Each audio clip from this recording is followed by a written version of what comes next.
Officer Marcus Thompson had been with the Los Angeles SWAT team for 8 years. He was known for his quick thinking and steady hands under pressure. At 34, he had seen everything from bank robberies to hostage situations. But nothing could have prepared him for what would happen on a quiet Tuesday morning in Beverly Hills. The call came in at 7:23 a.m. Reports of suspicious activity near the Regent Beverly Wilshire Hotel had prompted a routine security check. The hotel was hosting a diplomatic event, and several high-profile guests were staying there. Marcus and his partner, Officer David Chen, were assigned to patrol the area as part of the enhanced security measures. Marcus adjusted his tactical vest as they approached the hotel's main entrance. The morning sun cast long shadows across the pristine sidewalk. Expensive cars lined the street, and well-dressed people moved with purpose toward the hotel's grand entrance. Normal, but Marcus had learned never to let his guard down. "Looks quiet enough," David said, scanning the area through his sunglasses. "Just another day protecting the rich and famous?" Marcus nodded but remained alert. His training had taught him that the most dangerous situations often began with the most ordinary moments. They walked toward the hotel's side entrance, where staff members were unloading supplies from a delivery truck. As they rounded the corner, Marcus noticed a tall man standing perfectly still near the service entrance. The man wore a distinctive red uniform with gold braiding, a tall black hat with a chin strap, and white gloves. He stood at attention with his hands clasped behind his back, completely motionless. "Hotel security?" David asked quietly. Marcus studied the figure more carefully. Something about the uniform seemed unusual for a Beverly Hills hotel. The red fabric was thick wool, more suited for cooler weather than the warm California morning. The gold braiding was intricate, almost ceremonial. The man's posture was ramrod straight, with his chin held high and his eyes fixed straight ahead. "I don't think so," Marcus replied. "That uniform looks military, maybe foreign." They approached cautiously. Marcus had dealt with many security personnel over the years, but this man's bearing was different. There was something almost ritualistic about his stillness, as if he were performing a duty that went far deeper than simple crowd control. "Excuse me, sir," Marcus called out as they got within 20 feet. "LAPD, can we have a word?" The man in the red uniform didn't move. His eyes remained fixed, straight ahead, not even acknowledging their presence. Marcus and David exchanged glances. In their experience, ignoring police officers was never a good sign. "Sir, we need to speak with you," Marcus said more firmly, moving closer. "Please respond." Still nothing. The man stood like a statue, his breathing so controlled it was barely visible. Marcus began to feel uneasy. In 8 years of police work, he had learned to trust his instincts. And something about this situation felt wrong. David moved to the man's left side, while Marcus approached from the right. They had done this dance hundreds of times before, positioning themselves to handle any potential threat. But as they got closer, Marcus noticed details that made him even more concerned. The man's boots were polished to a mere shine, and his uniform was perfectly pressed without a single wrinkle. A ceremonial sword hung at his side, its brass handle gleaming in the morning light. Most troubling of all, the man's eyes never wavered, never blinked, never showed any sign that he was aware of their presence. "This is your final warning, Marcus," said, his hand moving instinctively toward his service weapon. "Identify yourself and state your business here." The morning air was still, broken only by the distant sounds of traffic on Wilshire Boulevard. Hotel staff had stopped their work and were watching from a safe distance. A few early rising guests had gathered near the main entrance. Their curiosity drawn by the unusual scene, Marcus made a decision that would change everything. In his 8 years of experience, he had learned that suspects who refused to respond to verbal commands often pose the greatest danger. His training kicked in, and he reached for his radio to call for backup while simultaneously moving to physically detain the unresponsive individual. "Sir, you're under arrest for failure to comply with a lawful order," Marcus announced, moving forward with his handcuffs ready. As Marcus reached for the man's arm, something extraordinary happened. The moment his hand made contact with the red wool uniform, the man's head turned with military precision. For the first time, their eyes met, and Marcus saw something that stopped him cold. The man's eyes held no anger, no fear, no surprise. Instead, there was a depth of dignity and purpose that Marcus had never encountered before. It was as if he were looking into the eyes of someone performing a sacred duty, someone whose commitment went far beyond anything Marcus could understand.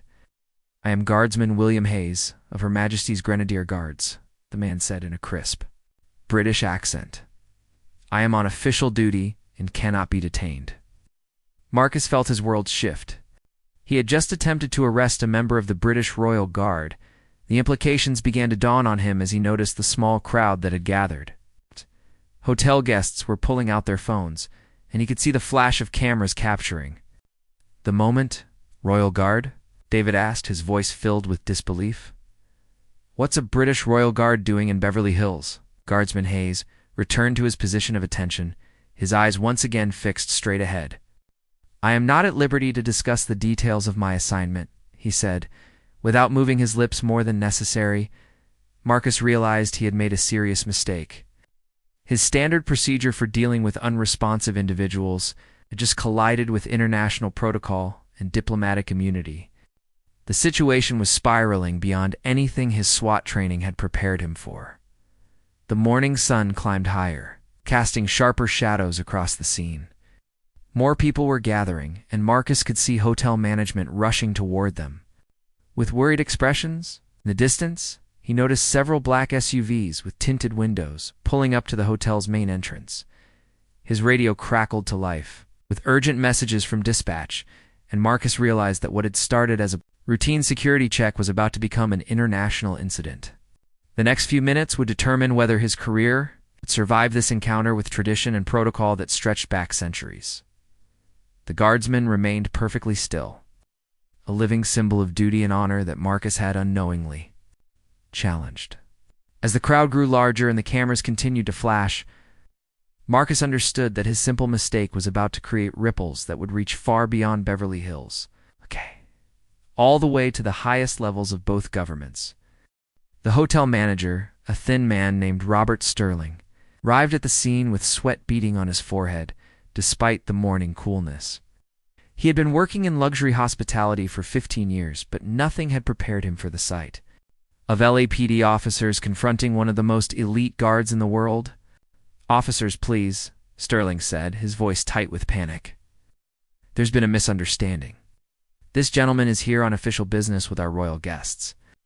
Marcus felt his stomach drop. Royal guests. The pieces were falling into place, but not in a way that made him feel any better about his situation. He looked at Guardsman Hayes, who continued to stand at perfect attention as if nothing had happened. "What royal guests?" David asked, though his tone suggested he already dreaded the answer. Sterling glanced nervously at the growing crowd of onlookers. Hotel guests had their phones out, recording everything. Staff members whispered to each other in multiple languages. The situation was becoming a public spectacle with international implications. "His Royal Highness Prince Edward is staying with us this week," Sterling explained quietly. "He's here for the Children's Hospital Charity Gala tomorrow evening." Guardsman Hayes is part of his personal protection detail. Marcus closed his eyes for a moment, processing the magnitude of his mistake.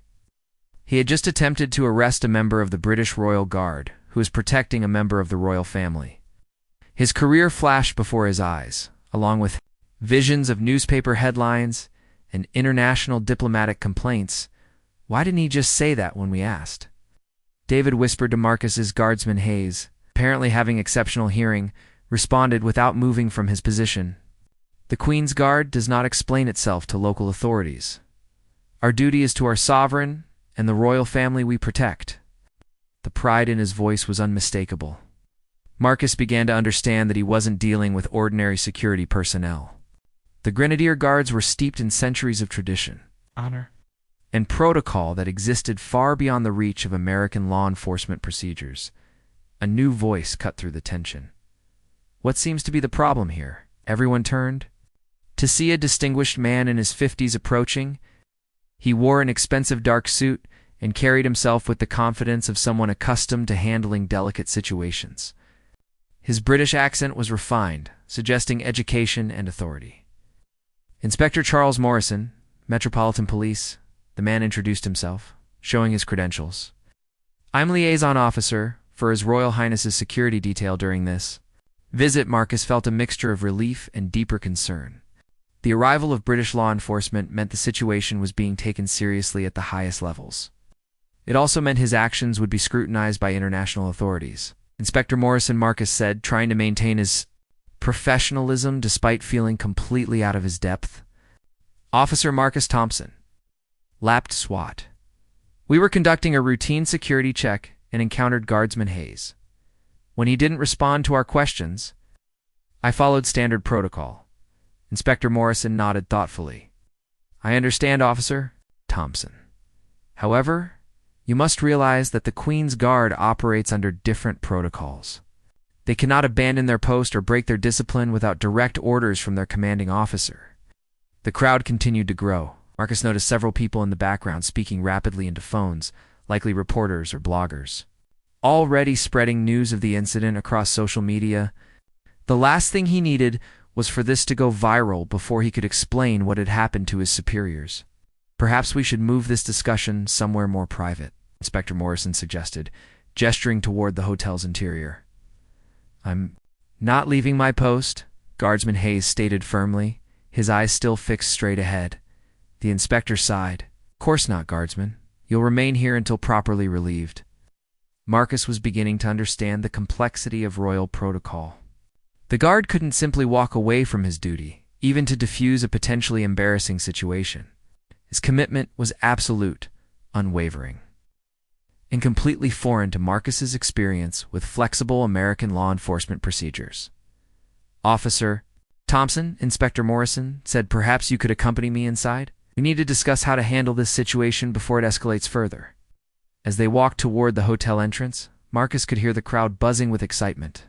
He caught fragments of conversation in different languages, all focused on the dramatic encounter between American police and British royalty's guardian.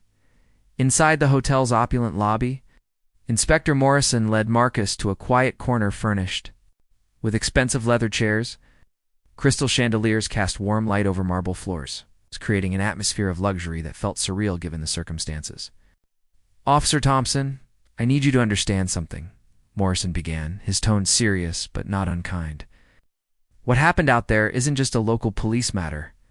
The relationship between our countries, the safety of the royal family, and centuries of tradition are all involved." Marcus nodded, feeling the weight of responsibility settling on his shoulders.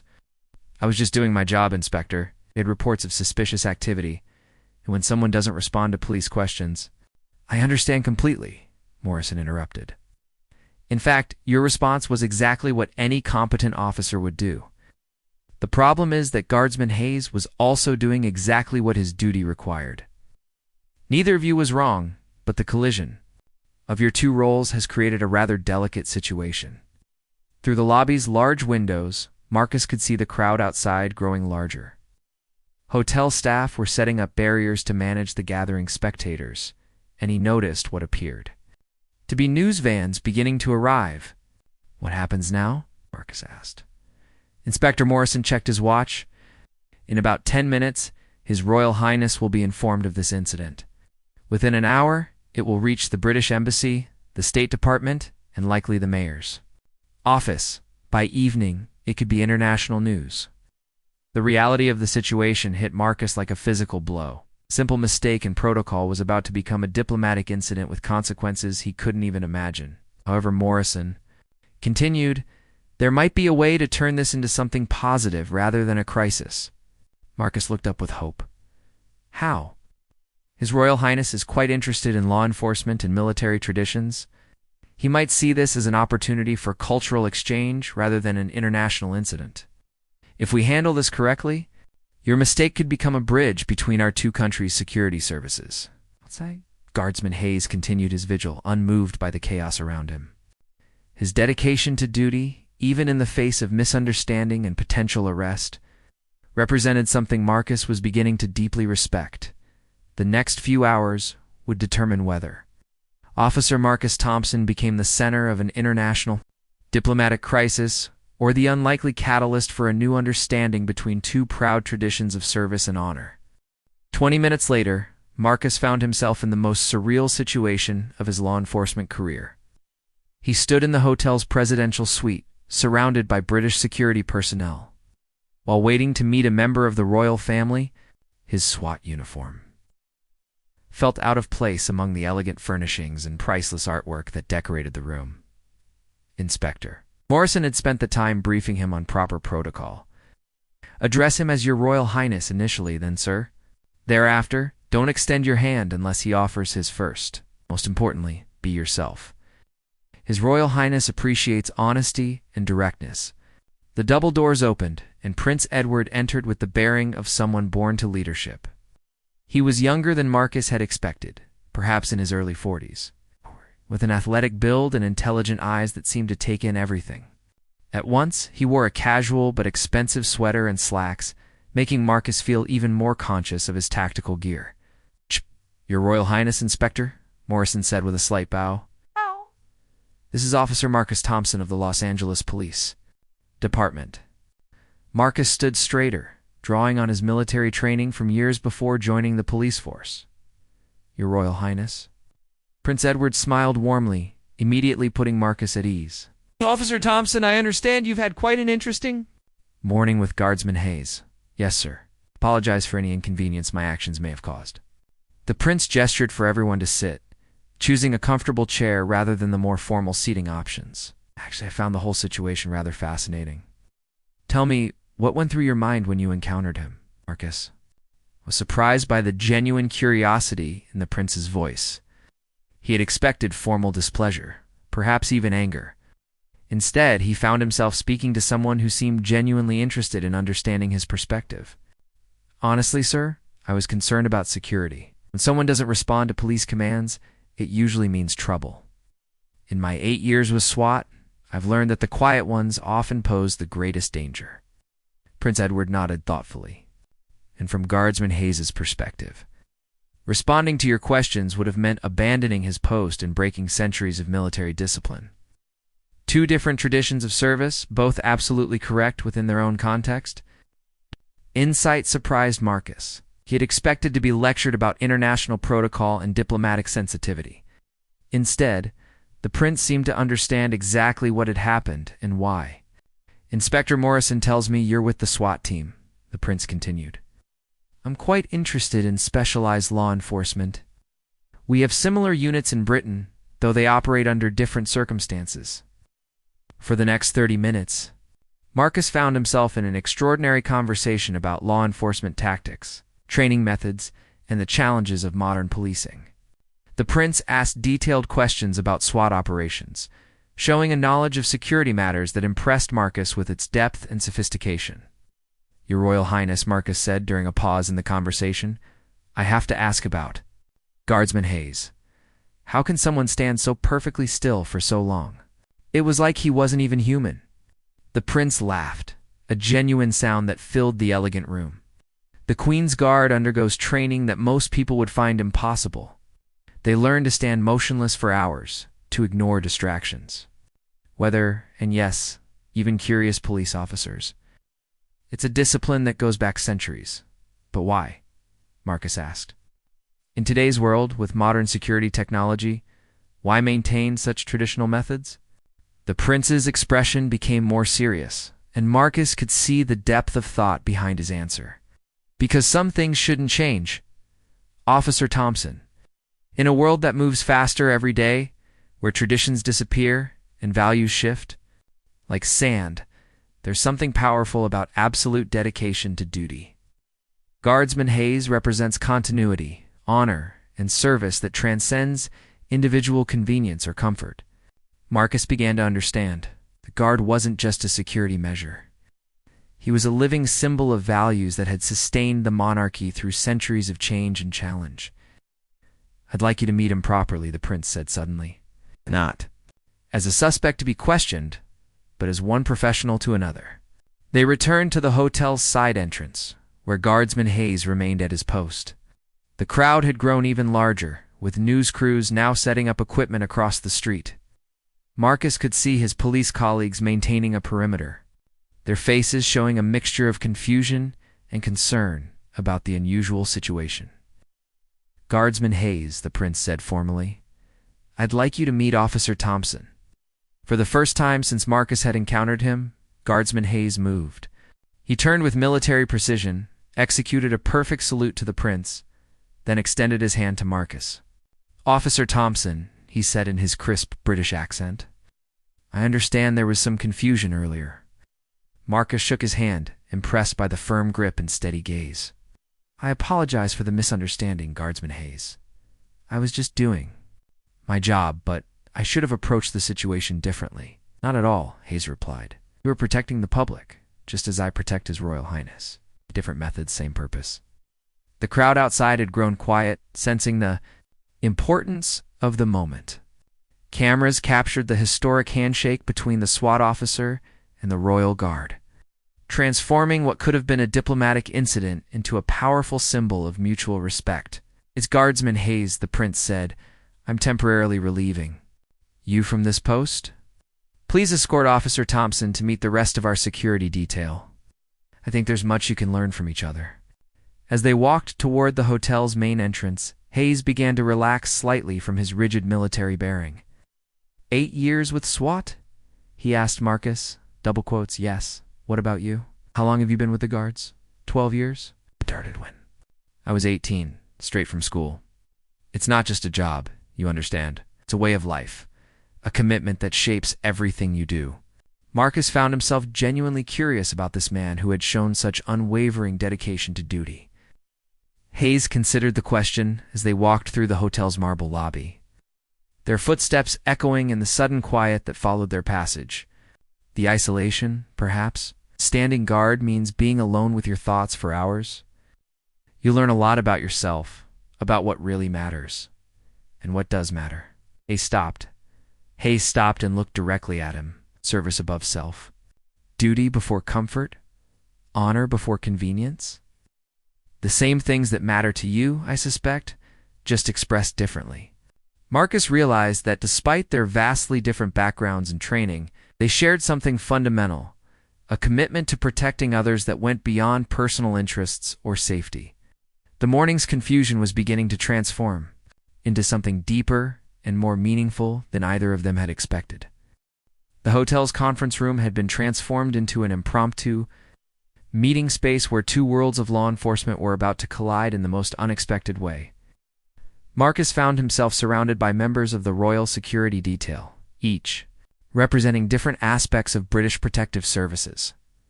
Inspector Morrison made introductions around the polished oak table. This is Sergeant Patricia Wells from the Metropolitan Police Protection Command, Detective Inspector James Crawford from Special Branch, and Captain Michael Stewart from the Special Air Service. Each person Marcus met carried themselves with quiet professionalism, but he could sense the underlying tension. The morning's incident had created ripples that extended far beyond a simple misunderstanding between two officers. Officer Thompson, Sergeant Wells began, her voice carrying the authority of someone accustomed to command. We've reviewed the security footage of your encounter with Guardsman Hayes. Your response was textbook American law enforcement. The problem is that textbook American procedures don't always translate to international diplomatic situations. Marcus nodded, feeling the weight of scrutiny from these seasoned professionals.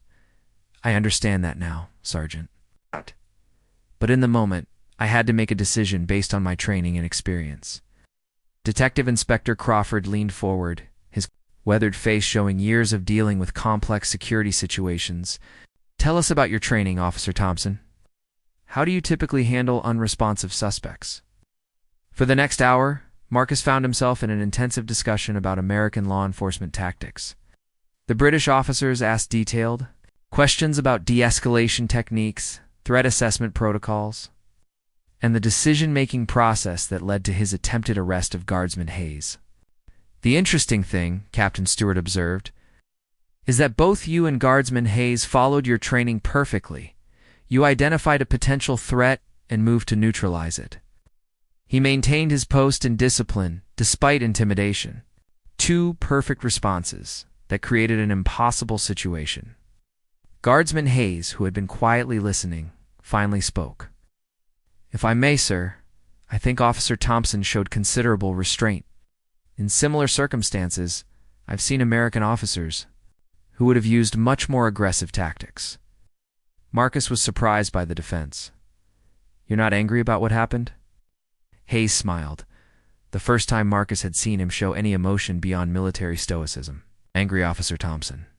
You were trying to protect people. You saw something unusual and investigated. Now that's exactly what a good police officer should do. The conversation was interrupted by Inspector Morrison's phone ringing. After a brief, intense conversation, he hung up with a troubled expression. Was the British Embassy? He announced. Word of this morning's incident has reached London. The Foreign Office is concerned about potential diplomatic ramifications. The room fell silent. Marcus felt his heart sink as he realized that his simple mistake was becoming an international issue with consequences he couldn't control. What kind of ramifications? Marcus asked, though he dreaded the answer. Questions about American law, enforcement's understanding of diplomatic immunity, concerns about the treatment of royal protection officers, potential impacts on security cooperation between our countries. Morrison listed grimly. Captain Stewart stood and walked to the window, looking down at the crowd that still surrounded the hotel entrance. This could have been handled quietly if it weren't for all those cameras and social media posts. Now it's public, and public incidents require public solutions. What does that mean? Marcus asked. Detective Inspector Crawford answered, It means you're about to become the center of a media storm, Officer Thompson. Every news organization in America and Britain will want to interview you. Your department will be under pressure to explain what happened and what they're doing to prevent similar incidents. Marcus thought about his family, his colleagues, his career. Everything he had worked for was now at risk because of one moment. Of following standard procedure in an extraordinary situation. However, Inspector Morrison continued, there might be another way to handle this. Everyone turned to look at him expectantly. His Royal Highness has made a rather unusual suggestion. Proposes turning this incident into an opportunity for enhanced cooperation between American and British law enforcement. How? Sergeant Wells asked. A formal exchange program. American officers would train with British security services to understand international diplomatic protocols. British officers would train with American law enforcement to understand local policing challenges. The idea was revolutionary. Aquas could see the wheels turning in everyone's minds as they considered the implications. Guardsman Hayes was the first to speak. That could actually work. If Officer Thompson and I were to present this publicly as a learning experience rather than a mistake, it might change the entire narrative. You'd be willing to do that? Marcus asked, surprised by the guard's willingness to help salvage the situation. Officer Thompson, this morning you showed me that American police officers are dedicated professionals who take their duties seriously. I'd be honored to help demonstrate that our two countries, law enforcement communities, can work together despite our differences. Captain Stewart returned from the window with a thoughtful expression. The timing might actually be perfect. There's been discussion in government circles about improving international law enforcement cooperation. This incident could be the catalyst for something much larger. Over the next 2 hours, they developed a plan that was ambitious in scope and revolutionary in concept. Instead of trying to minimize the morning's incident, they would embrace it. As the beginning of a new era of cooperation, Marcus would join Guardsman Hayes in a series of public appearances, demonstrating how the initial misunderstanding had led to mutual respect and learning. They would visit each other's training facilities, participate in joint exercises, and show the world that different approaches to law enforcement could complement, rather than conflict with each other. There's one condition, Inspector Morrison said as they finalized the details. This has to be genuine. If either of you is just going through the motions for public relations purposes, it will backfire spectacularly. Marcus looked at Guardsman Hayes, seeing in his steady gaze the same commitment to service that had impressed him earlier. I'm willing if you are. Hayes nodded firmly. I believe we can do more good together than either of us could accomplish alone. As they prepared to leave the conference room, Marcus realized that what had started as the worst day of his career might actually become the beginning of. The morning's mistake was about to transform into an opportunity that neither country had imagined possible. The crowd outside was still waiting, cameras ready to capture whatever happened next. But now, instead of documenting a diplomatic crisis, they would witness the birth of a partnership that could change how law enforcement agencies around the world work together. The press conference was scheduled for 3 o'clock that afternoon, giving Marcus barely enough time to call his wife and prepare for what would be the most important public speaking moment of his life. He stood in the hotel's media room, adjusting his SWAT uniform while watching technicians set up cameras and microphones. "You look nervous," Guardsman Hayes observed, straightening his own red tunic with practiced precision. "Terrified would be more accurate," Marcus admitted. "I've never spoken to reporters before, let alone international media, about a diplomatic incident I caused." Hayes smiled, showing a warmth that contrasted sharply with his formal military bearing. "Just remember what we discussed. We're not here to apologize for doing our jobs. We're here to show how two professionals can learn from each other." Prince Edward entered the room, followed by a small entourage of British and American officials. The gravity of the moment was reflected in everyone's serious expressions. But the prince managed to project calm confidence that helped ease Marcus's anxiety. "Gentlemen," the prince said privately to Marcus and Hayes before the media was allowed, what you're about to do goes far beyond resolving this morning's incident. You're creating a bridge between our countries that could last for generations." The media room filled quickly with reporters from major networks, newspapers, and online publications. Marcus recognized several faces from local Los Angeles news, but many others were clearly international correspondents. The questions would be challenging, and the stakes couldn't be higher. Inspector Morrison served as moderator, beginning with a brief statement about the morning's events.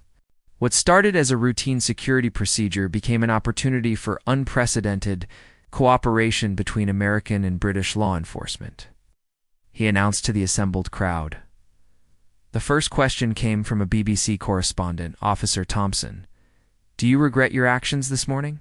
Marcus leaned toward the microphone, drawing on 8 years of experience in high-pressure situations. "I regret the confusion it caused, but I don't regret doing my job.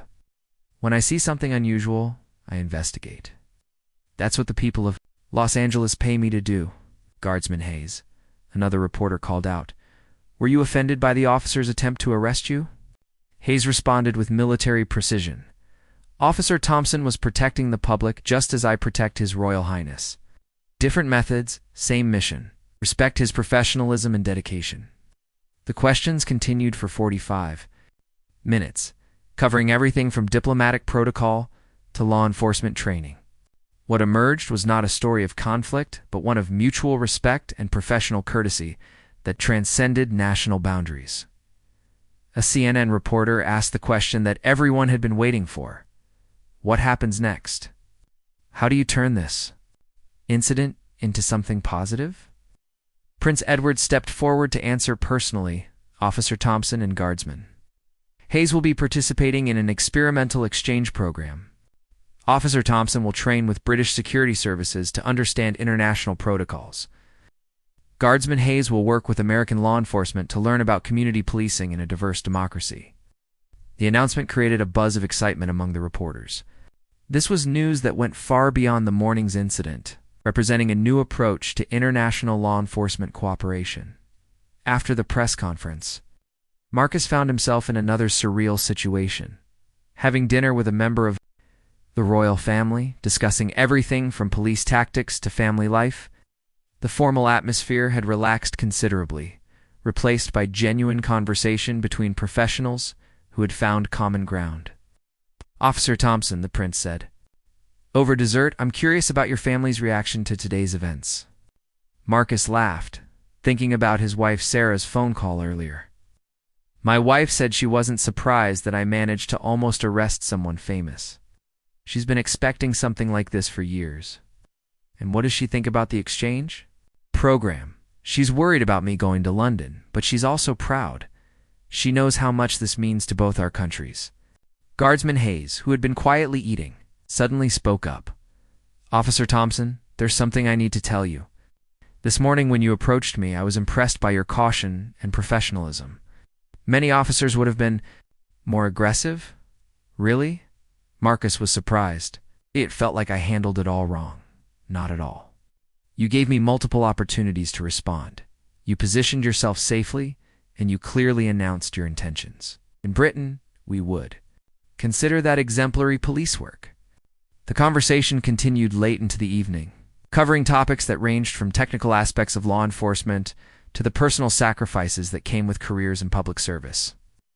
Marcus found himself genuinely liking these people who had seemed so foreign and intimidating just hours earlier.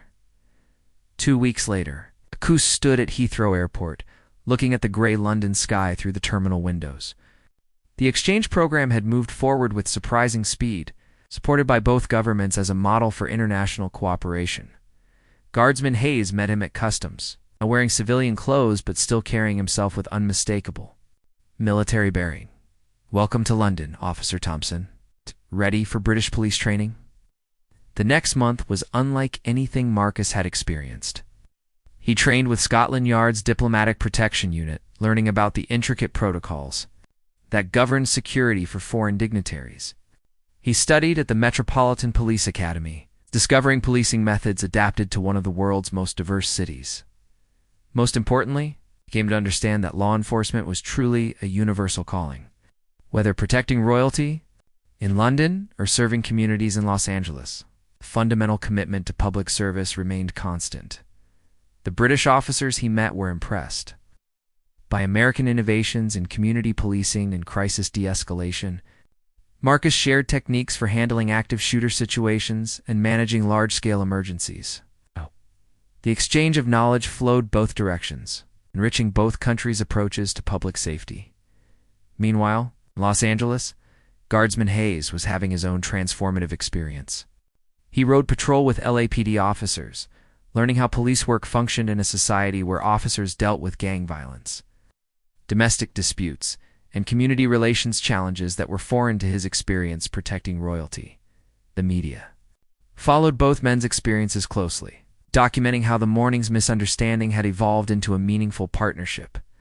Public opinion, initially focused on the potential diplomatic crisis, shifted to admiration for both officers, professionalism, and adaptability. By the end of the exchange, Marcus had gained not just technical knowledge, but a deeper understanding of service and duty. He had seen how different cultures approached the same fundamental challenges of protecting and serving their communities. The program's success led to its expansion, with officers from both countries participating in regular exchanges. What had started as Marcus's mistake became a model for international law enforcement, cooperation that spread to other countries and agencies. 1 year later, Marcus stood once again at the Regent Beverly Wilshire Hotel, but everything had changed. The same entrance where his world had been turned upside down was now decorated with flags from both the United States and Great Britain. A ceremony was about to begin that would formally establish the international law enforcement exchange program as a permanent institution. Marcus wore his dress uniform, the ribbons on his chest now including a commendation from the British government for his contribution to international police cooperation. Beside him stood Guardsman Hayes, also in full dress uniform, his red tunic gleaming with the same precision that had first caught Marcus's attention. "Hard to believe it's been a year," Marcus said, watching dignitaries from both countries take their seats in the hotel's grand ballroom. "Hard to believe it started with you trying to arrest me," Hayes replied with a smile that had become familiar over their months of working together. The two men had become genuine friends. During their exchange experiences, Marcus had spent 3 months in London, while Hayes had lived with Marcus's family in Los Angeles for an equal period. The cultural exchange had enriched both their lives in ways they never could have imagined. Prince Edward approached them, flanked by Los Angeles Mayor Patricia Williams and British Ambassador Sir Geoffrey Hartwell. The past year had seen the initial exchange program expand into something much larger and more significant than anyone had originally envisioned. "Gentlemen," the prince said warmly, "are you ready to make history?" The ceremony began with remarks from officials highlighting the program's success. In its first year, over 200 officers from various agencies in both countries had participated in exchanges. Crime-fighting techniques, community policing strategies, and anti-terrorism protocols had been shared across the Atlantic, making both nations safer. Marcus was called to the podium to address the gathering. Looking out at the audience, he saw faces that had become familiar over the past year, FBI agents who had trained with Scotland Yard, British constables who had learned gang intervention techniques in Los Angeles, and dozens of other professionals whose careers had been enriched by the exchange program. "A year ago, I made what I thought was a terrible mistake," Marcus began, his voice carrying clearly through the room's sound system. "I tried to arrest someone who was just doing his job, following protocols I didn't understand. What I learned is that mistakes can become miracles if we're willing to learn from them." He spoke about the lessons learned during his time in London, the friendships formed with British officers, and the ways that exposure to different policing methods had made him a better officer. His words were frequently interrupted by applause from an audience that understood the significance of what had grown from that morning's confusion. Guardsman Hayes followed with his own remarks, delivered with the crisp precision that characterized everything he did. "Officer Thompson taught me that true service means adapting to circumstances while maintaining core principles. The flexibility I observed in American policing has made me a more effective protector, not just of individuals, but of the values we all serve." The formal ceremony concluded with the signing of documents that would make the exchange program a permanent fixture of international law enforcement cooperation. But for Marcus, the most meaningful moment came afterward. During the reception, Captain Sarah Martinez, Marcus's commanding officer, approached him with a serious expression. "Thompson, I have news that's going to change your life again." Marcus felt a familiar flutter of anxiety.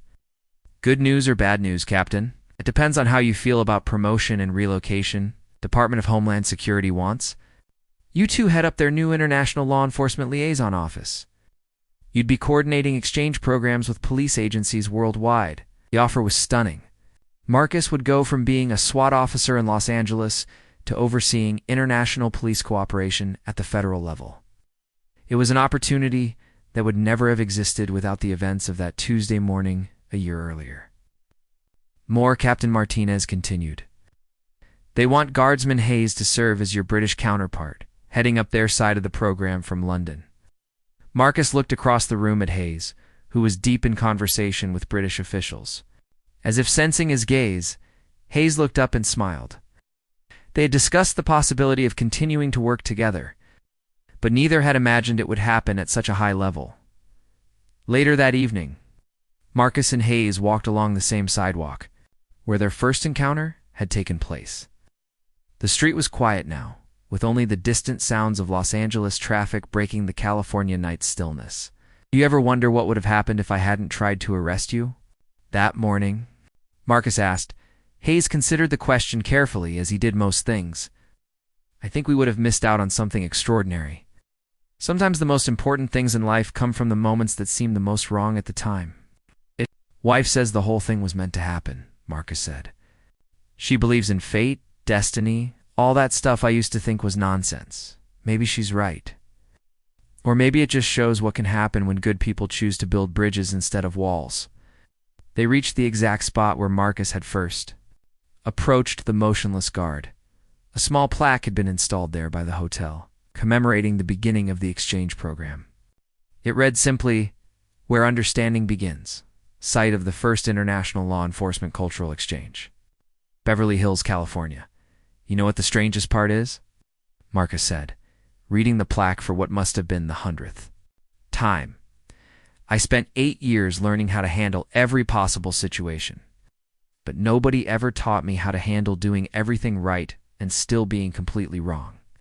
Hayes laughed, the sound echoing off the hotel's elegant facade. "That's the thing about serving the public, isn't it? The job teaches you humility, whether you want to learn it or not."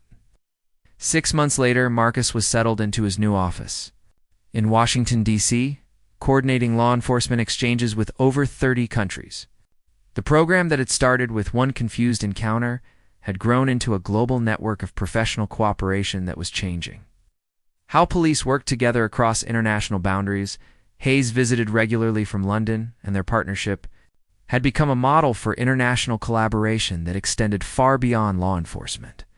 The two men who had met in confusion and near conflict had become symbols of how different cultures and traditions could work together while maintaining their distinct identities. Marcus often thought about that Tuesday morning in Beverly Hills, about how a routine security check had transformed his entire life. The moment that had seemed like his greatest professional failure had become his greatest success, proving that sometimes the most important lessons come from the most unexpected teachers. Standing at his office window, looking out at the Capitol, building where laws were made that affected people around the world, Marcus understood that his encounter with Guardsman Hayes had taught him something no training manual could convey, that true service means being willing to learn, to grow, and to find common ground, even with those who seem completely different from yourself. The story that began with a misunderstanding had become a bridge between nations, proving that the best solutions often come from the most unlikely beginnings.